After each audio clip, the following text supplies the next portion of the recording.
La Oumma de YouTube, que la paix soit sur vous. Dans cette vidéo, on va parler de la manière de corriger votre prière. Parce que je suis sûr que vous vous êtes déjà retrouvé dans les situations suivantes. Par exemple, vous êtes en train de prier et à un moment donné, vous ne savez plus si vous êtes dans la 3e ou la 4e rak'at. Que faire? Beaucoup d'entre vous peut-être arrêtent tout et recommencent. Eh bien, sachez que c'est absolument pas ce qu'il faut faire. Il y a des choses à faire, il y a des solutions et on va les étudier. Je vous donne un autre exemple. Vous êtes dans la prière et à un moment donné, quand vous vous êtes relevé pour faire la 3e rak'at, vous avez oublié le tashahhud de la 2e rak'at. Que faire? Si vous voulez en savoir plus, restez avec moi.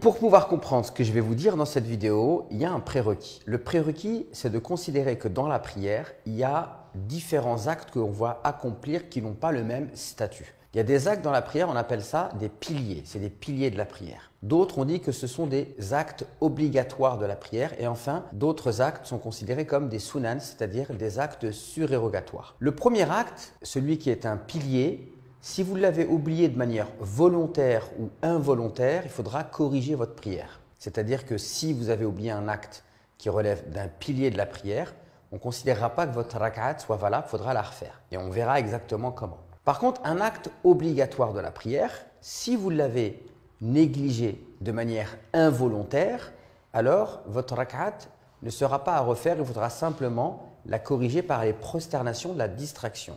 Sujoud sahu. Enfin, si vous avez négligé un acte surérogatoire de la prière, votre prière est valable et vous n'avez absolument rien à faire. Seulement, comme vous avez négligé cet acte surérogatoire, vous aurez moins de récompense, mais votre prière est valable, je le répète, et vous n'avez rien à faire. Donc, pour pouvoir comprendre ce que je vais dire, on va tout de suite faire l'inventaire des actes obligatoires et des actes qui relèvent des piliers de la prière.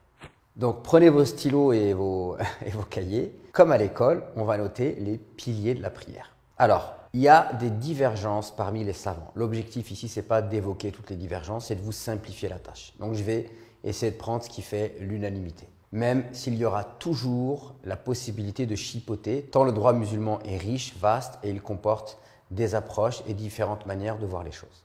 Donc, premier pilier de la prière, Takbiratul Ihram. Takbiratul Ihram, c'est le premier Allahu Akbar. Parce que c'est avec ce premier takbir qu'on rentre dans la prière. Donc celui-là, c'est un pilier de la prière. Si vous ne l'avez pas fait, votre prière ne peut pas être valable parce que vous n'êtes pas considéré comme étant entré en prière. Donc là, il faudra carrément recommencer la prière. Et je dis bien que ce pilier-là consiste non pas au fait de lever les mains, mais au fait de dire Allahu Akbar, avec l'intention de rentrer dans la prière. Ensuite, la récitation de Surat al-Fatiha. Donc le fait de réciter Surat al-Fatiha est un pilier de la prière. Le seul qui pourrait en être dispensé, c'est celui qui vient de se convertir à l'islam et qui ne la connaît pas encore. Donc lui, il pourra prier simplement en disant Subhanallah, Alhamdulillah, le temps qu'il puisse apprendre Surat al-Fatiha. Un autre pilier de la prière consiste à être debout. Alors bien sûr, vous n'êtes pas concerné si vous n'avez pas la capacité de vous mettre debout pour des raisons de santé ou vous n'avez pas la possibilité. Par exemple, vous priez sur votre lieu de travail et vous n'avez pas la possibilité de faire la prière, vous n'avez pas d'endroit. Et donc, vous priez assis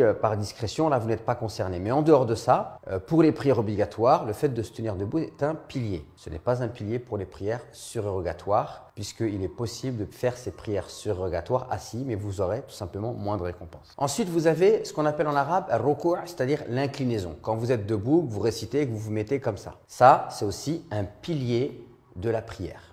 Un autre pilier de la prière, c'est la prosternation. Le redressement après la prosternation et l'assise entre les deux prosternations, c'est aussi un pilier de la prière.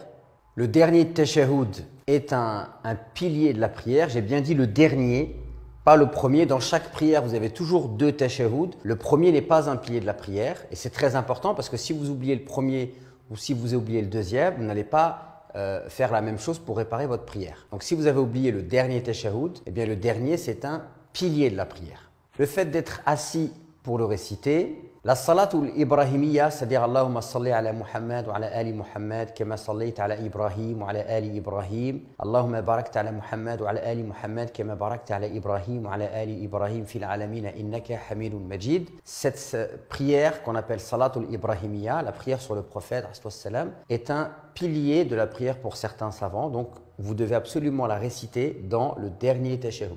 Je précise que ce point ne fait pas l'objet de l'unanimité parmi les savants musulmans. Et enfin, les deux salutations que vous allez faire à la fin, ou du moins la salutation, parce qu'il y a plusieurs manières de saluer, mais la salutation finale est un pilier de la prière. Vous avez également l'ordre des piliers, d'accord, qu'il faut respecter, et le fait de donner à chaque pilier son temps. Voilà, dans tout ce que j'ai dit là maintenant, vous avez les piliers de la prière. S'ils sont négligés, que ce soit de manière volontaire ou involontaire, la prière ne peut pas être valable. Donc si vous vous rendez compte que vous avez négligé un de ces piliers, alors vous devrez refaire votre rak'at. Par exemple, imaginez que vous êtes en train de faire la prière et vous avez terminé la prière et vous vous rendez compte que dans la première rak'at, vous n'avez pas récité Surat al-Fatiha. Si vous êtes encore sur votre lieu de prière, alors à ce moment-là, ce que vous avez à faire, c'est simplement vous lever, à refaire une rak'at, celle où vous avez négligé Surat al-Fatiha, et ensuite vous aurez deux prosternations de la distraction à faire. Comment faire ces prosternations de la distraction? Eh bien, je vous le dirai à la fin de la vidéo. Donc c'est pour ça qu'il faudra bien rester jusqu'à la fin de la vidéo pour pouvoir comprendre cette vidéo et l'appliquer de la meilleure des façons. Par contre, si vous vous rendez compte que vous avez oublié Surat al-Fatiha dans la première rak'at, mais qu'il y a un laps de temps qui s'est écoulé, que vous n'êtes plus sur votre lieu de prière, alors là, à ce moment-là, il faudra refaire cette prière parce que vous avez négligé un pilier de la prière. Et un pilier de la prière, qu'il soit négligé de manière volontaire ou involontaire, la prière ne peut pas être valable. Alors en ce qui concerne maintenant les obligations de la prière, donc il y a une différence entre le pilier et l'obligation. La différence, c'est que un pilier comme une obligation, c'est obligatoire. Mais le pilier a une valeur plus forte. Et ça se voit par le fait que si vous avez négligé un pilier de la prière, que ce soit de manière volontaire ou involontaire, votre prière ne peut pas être valable. Il faudra recommencer cette rak'at où vous avez oublié un pilier de la prière. Alors que pour un acte obligatoire de la prière, si vous avez oublié de manière volontaire, alors comme pour le pilier, votre prière ne peut pas être valable. Par contre, si vous l'avez négligé de manière involontaire, alors vous n'avez pas besoin de refaire votre rak'at, mais vous aurez juste besoin de faire la prosternation de la distraction, qu'on appelle en arabe sujud sahou, c'est-à-dire la prosternation qui nous permet de réparer ce qu'on a négligé dans notre prière. Alors, quelles sont les obligations de la prière? Eh bien, tous les takbirat, c'est-à-dire toutes les fois où on dit Allahu Akbar, sauf le premier, sont des obligations de la prière. Ensuite, le fait de dire Sami'a Allahu liman hamida. Ensuite, le fait de dire Subhan Rabbil Azim lorsque vous êtes en inclinaison. Alors, vous savez que ça, on peut le dire 3 fois, voire même 5 fois. Ce qui est un pilier, c'est de le dire au moins une fois. Au moins une fois, il faut dire Subhan Rabbil Azim. C'est le minimum. Ce que vous rajoutez après, c'est surérogatoire. Donc, si vous l'avez dit une fois au lieu de 3 fois, vous n'êtes pas considéré comme ayant négligé une obligation, mais vous aurez moins de récompense que celui qui l'a dit 3 fois. Le fait de dire Subhan Rabbil A'la dans les 2 moments où vous allez être prosterné, le fait de dire au moins une fois Rabbi Khfirli lorsque vous êtes entre les 2 prosternations en étant assis, le premier tashahhud et le fait d'être assis pour le réciter, c'est également une obligation de la prière. Donc vous voyez bien tout de suite que si vous avez oublié le premier tashahhud par inadvertance, par insouciance ou le dernier tashahhud, vous n'allez pas devoir faire la même chose. Donc quand vous avez oublié une obligation par insouciance, par oubli, eh bien il faudra faire la prosternation de la distraction, sujud sahou, et on expliquera à la fin de la vidéo comment faire. Alors, maintenant, on va donner des cas de figure concrets, des exemples pour que vous puissiez savoir comment faire. Imaginez que vous êtes en train de faire la prière, c'est une prière de 4 rak'at, et à un moment donné, vous ne savez plus si vous êtes dans la 3e rak'at ou la 4e rak'at. À ce moment-là, ce que vous allez faire, c'est que comme vous hésitez entre la 3e et la 4e, ce qui est sûr, c'est que vous en avez fait 3. Vous allez considérer que vous êtes dans la 3e, vous allez continuer votre prière jusqu'à arriver à la 4e rak'at, et une fois que vous serez à la fin, eh bien, vous allez faire la prosternation de la distraction. Alors, comment la faire avant, après? Est-ce qu'il faut-il refaire le tashahhud? On verra ça à la fin de la vidéo. Donc ça, c'est le cas de l'oubli. Maintenant, imaginons autre chose, un autre cas de figure. Vous êtes dans la 3e rak'at, par distraction. À la 3e rak'at, vous rajoutez un tashahhud. Et pendant que vous êtes en train de le faire, vous vous rendez compte en fait que ce n'est pas le moment de faire le tashahhud. Donc là, du coup, vous allez arrêter, vous allez vous lever, vous allez faire la 4e rak'at, vous allez refaire le tashahhud. Et donc, du coup, là, il faudra corriger cette prière. Pourquoi? Parce qu'il y a un rajout. Vous avez rajouté un tashahhud à un moment où il n'y en avait pas. Et donc là, vous allez faire la prosternation de la distraction. Donc on a vu le cas du doute, le cas du rajout. Il nous reste un cas, c'est le cas de l'omission. Vous avez oublié quelque chose. Par exemple, vous êtes en train de faire la prière, vous êtes dans votre deuxième rak'at et vous vous rendez compte qu'à la première rak'at, vous avez oublié quelque chose. Là, il y a deux cas de figure. En vérité, il y a trois cas de figure. Vous avez oublié une sunna, il n'y a rien à faire. Deuxième cas de figure, vous avez oublié une obligation de la prière. Vous avez oublié, par exemple, de dire Subhan Rabbil Azim.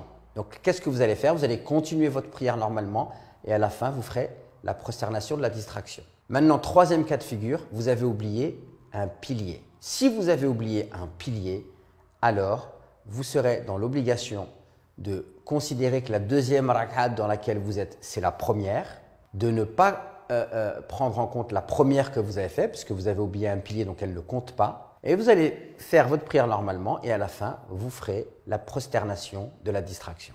Alors maintenant, comment faire cette prosternation de la distraction? Alors il y a trois avis chez les savants. Il y a certains qui considèrent qu'il faut toujours faire la prosternation de la distraction avant la salutation finale. C'est-à-dire que vous allez faire votre prière, vous allez faire le tashahhud, et une fois que vous avez terminé le tashahhud, vous allez faire la prosternation de la distraction, deux fois, deux prosternations, et vous allez saluer directement. Pour l'écrasante majeure partie des savants musulmans, on n'est pas obligé de refaire le tashahhud. Vous l'avez déjà fait.